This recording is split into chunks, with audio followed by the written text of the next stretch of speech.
दोस्तों, अगर आपने अभी तक हमारे चैनल को सब्सक्राइब नहीं किया है तो सब्सक्राइब कर लीजिए और साथ में दी हुई नोटिफिकेशन बेल को भी टैप कर दीजिए ताकि आइंदा आने वाली वीडियोस आपको बर वक्त मिल सकें।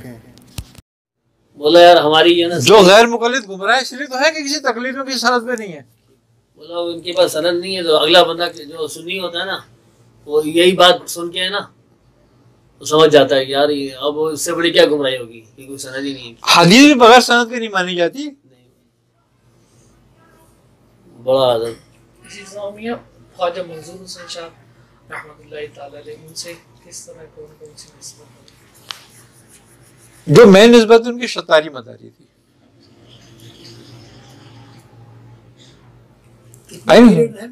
और उनकी निज़ामी भी थी। उनका निज़ामी सिलसिला हजरत मौलाना अकमामुद्दीन और हजरत शाह मीना से मिलता है। हाँ, कितना अरसा रहे मंजूर शाह साहब? मेरी मंजूर हसन शाह साहब से तकरीबन 1.5 साल रही मामला, मुलाकात 1.5-2 साल, इससे ज्यादा नहीं। फिर उनका विसाल हो गया था। इरफान मियाँ से एक जमाने तक रहा और सबसे ज्यादा जो वक्त रहा और ताल्लुक रहा वो उस्मान मियाँ से रहा। ये तकरीबन समझ लो यूँ कहा जाए कि सन 82 से लेके वो 81 से लेके और 2002 तक जब विसाल हुआ उनका। हाँ, बहुत ज्यादा है। बड़ी तहकीक करी हमने अपने जो सिलसिले की थी शिजरों पर। तो फिर मैंने ख्वाजा मंजूर साहब उनको उस्मान अली शाह साहब को दिखाए भी, तो उन्होंने भी उसको बड़ा ओके किया और बड़ा वो करा कि हाँ ये है हमारी निस्बतें। लेकिन अब लोग जानते नहीं इनको, तो इसलिए इनकार करते हैं इससे। क्योंकि उन्हें पता नहीं ना, उनके पीरों को पता, उनको पता।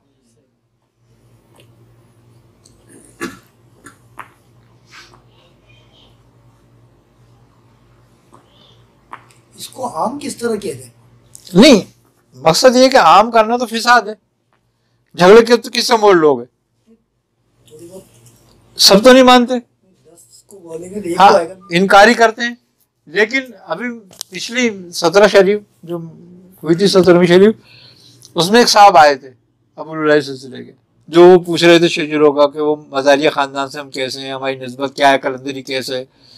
मैंने कहा भाई तुम अबुल कहने का हम अबुल हैं। मैंने कहा फिर तो तुम्हें तो पता होनी चाहिए अपनी निस्बत। कह रहे वो हमें बताया ही नहीं जाता।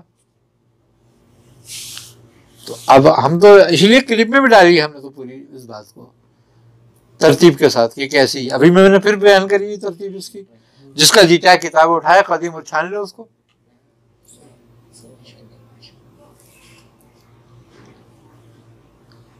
हमारी निस्बत तो मौला अली से भी मिलती है, वो अगर सिद्दीक से भी जाके मिलती है। और शाजिले खानदान में एक निस्बत तो हमारी उस्मान गनी रज़ियल्लाहु ताला अन्हु से जाके मिलती है। चारों हुए में। हाँ,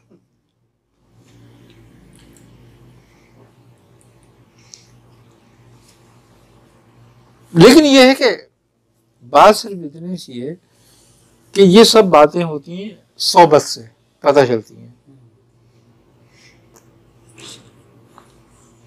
उस्मान मियां से एक जमाने तो सोबत रही। फिर हमारा पैर में चक्कर था। जब चिल्ले नहीं होते तो फिर घूमना होता था, नहीं तो चिल्ले होते थे फिर बैठे रहते थे एक तरफ। ये बात है कि जानना चाहिए अपनी निस्बतों को। और निस्बत का अच्छा मजे की बात यह है कि जिस चीज का तुम्हें इल्म होगा उसका फैज होगा, जिसका तुम्हें इल्म नहीं होगा उसका फैज नहीं होगा, चाहे कितनी हो। आज यही वजह है। हाँ, मैं जानता ही नहीं अपने बाप दादा को, फैज कैसे होगा? इल्म होगा तवज्जो होगी। इल्म होता है, तवज्जो होती है, यकीन होता है। तो जिससे यकीन रखोगे, तवज्जो रखोगे, जिससे मोहब्बत रखोगे, उसका फैज भी होगा। आखिरत में मोहब्बत करने वाले के साथ उठाए। आखिरत में मोहब्बत करने वाले को उठाया जाएगा। वो एक बयान नहीं धोबी का सरकार का उस पाक के, उसको मौलाना अशरफ थानी ने भी लिखा है उस वाक़े को। हाँ, कि जिससे पूछा गया धोबी से कि तू कौन है भाई, कि मन रब्बो का। हाँ, तो उसने कहा मैं गौस पाक का धोबी हूँ। उससे पूछा तेरा दीन क्या? उसने कहा भाई मैं तो अब्दुल कादिर का धोबी हूँ। उसने कहा तू इस शख्स को पहचानता है? ये कौन है? इनके बारे में तेरा क्या ख्याल? उन्होंने बोला मैं तो गौस पाक का धोबी हूँ। निस्बत से बच गया। और फरिश्ता कहने क्या है ये तो पहली बार जवाब है। लेकिन उसके लिए हुक्म आया भाई इसकी निस्बत कामिल ले जाओ, ये हमारे दोस्त से प्यार रखता है।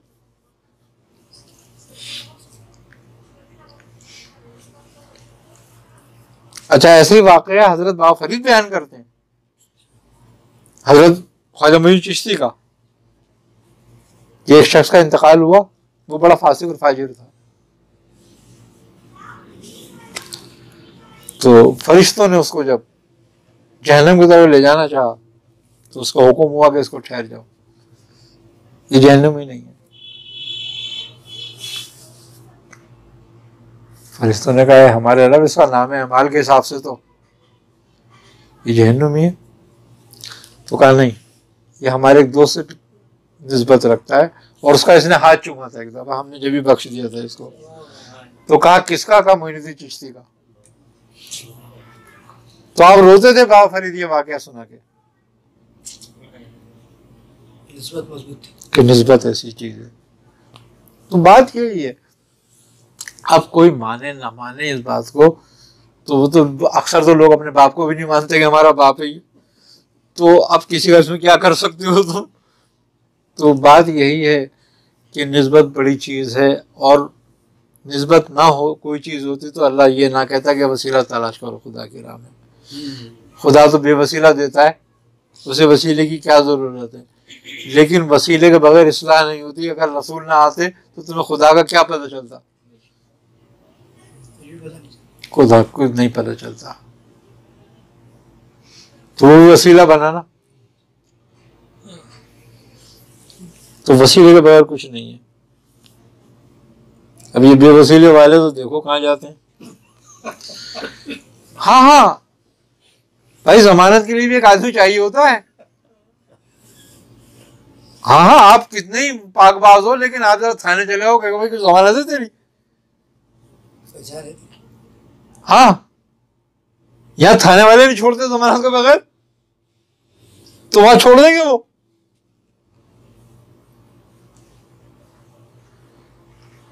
मस्जिद से भी पकड़ के लेके जाए मौलवी साहब को भी, तो भी जमानत मांगते हैं कि जमानत हो मौलवी की कोई। तो तुम्हारे नेक अमल क्या करेंगे? वो तो लेकर मस्जिद से किया है, हाँ तेरा भाई मस्जिद में तेरा पेशा मामूला अपनी जगह पर है, लेकिन तेरा जमानती कोई है नहीं है।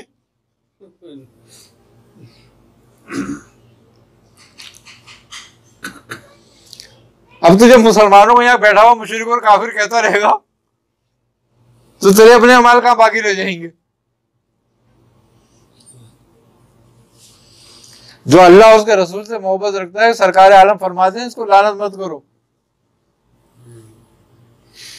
और तू जो अल्लाह रसूल से मोहब्बत रखने वाला तो काफिर कह रहा है, मुशरिक क्या है,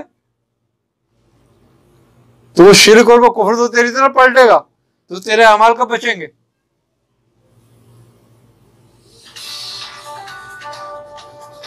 तो बात यही है खाली कि हमें अपने काम से, अब देखो वो कहते हैं कि ओंगर शाह वारसी एक बुजुर्ग गुजरे वारसियों में, कहते हैं कि ओंगर चेला वही गुनी जो अपनी सुध बिसराए, यानी कि अपनी अकल को इस्तेमाल ना करे। ओंगर चेला वही गुनी यानी कि वही कामयाब है, वही मुरीद।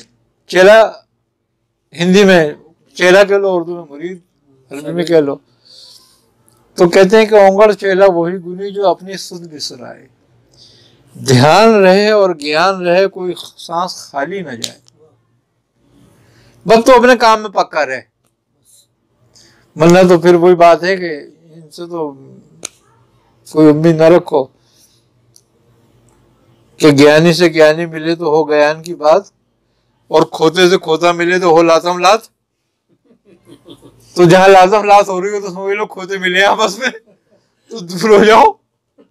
बोलो तुम भी सच में आ जाओगे।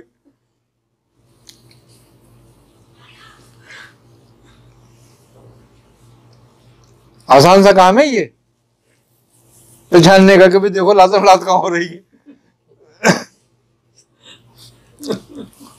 वहां से निकल जाओ, बचो।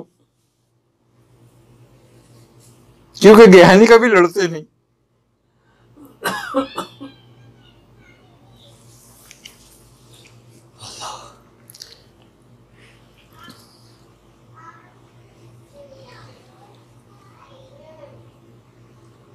तो अपने इरादे को किसी का ताबे कर देना ही असल कामयाबी है।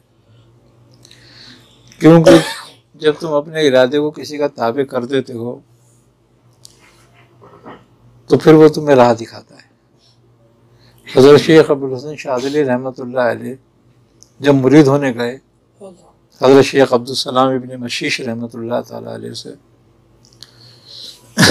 तो आपको बड़ा फ़ख्र था कि मैं बहुत बड़ा वक्त का मुहद्दिस और आलिम हूँ,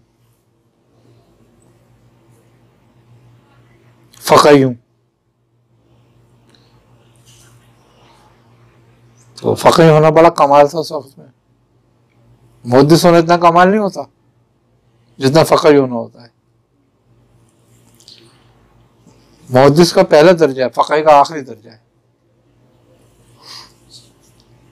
तो आप जब आपके पास पहुंचे, आपने देखा, आपने कहा अबुल हसन जाओ वजू करके आओ। तो आपने कहा मैं वजू तो हूँ। आपने फरमाया नहीं, जाओ वजू करके आओ। जब वजू करके तो आप नीचे उतरे पहाड़ से, गार से, नीचे चश्मा था, आपने वजू किया। वजू करके जब दोबारा गए आप, तो आपने देखा, आपने कहा अबुल हसन जाओ वजू करके आओ। आपके दिल में ये ख्याल आया कि मैं इतना बड़ा फ़क़ीह हूँ, वजू के तो तमाम अहकाम जानता हूँ ना, फिर ये कौन सा वजू है। 3 दफा वापस लौटाया। जब तीसरी दफा आप आन के बैठे वजू करने, तो आपके दिल में ख्याल आया कि कहीं ऐसा तो नहीं मैं अपने इल्म का ज़ौम रखता हूँ या अपने इल्म की बात रखता हूँ सामने अपने दिमाग में, तो कहीं ऐसी बात तो नहीं। आपने फरमाया कि मैंने अपना इल्म तमाम धोया और मैं तमाम दुनियावी और आखिरी इल्म से फारिग हुआ। जो मैं जानता हूं मैंने उसको त्याग दिया, खत्म कर दिया। जब ये वजू करा आपने नियत करके, और जब आप पहुंचे तो आपने फरमाया कि हाँ आप वजू किया है तुमने, आओ। अब हम तुम्हें मुरीद करते हैं। उन्होंने कहा हजरत वजू करके तुम्हें 4 बार आया। उन्होंने कहा खाली होकर नहीं आए थे, अब आए हो। खाली करो, जब भी तो हमको डालेंगे, भरे में क्या डालेंगे? भरे में क्या डालेंगे?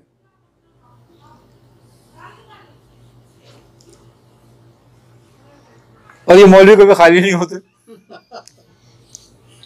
भरे रहते हैं, और ये हर वक्त ही भरे रहते हैं।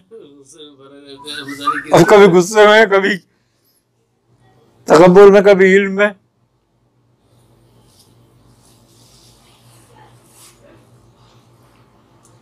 पता नहीं क्यों है कि वो इन लोगों को अदब छू के नहीं गुजरता। मियां फरमाते थे कहने लगे इल्म बगैर तस्फिये के और नफ्स बगैर तज़किये के दोनों फिसाद हैं, और यहां दोनों चीजें नहीं है। यहां इल्म भी बगैर तस्फिये का और नफ्स भी बगैर तज़किये का है। तो वो इल्म तुम में हिल्म पैदा नहीं कर सकता, वो तकब्बुर ही पैदा करेगा। हाँ, फिसाद पैदा करेगा। और जो चीज तुम्हें फिसाद पैदा करेगी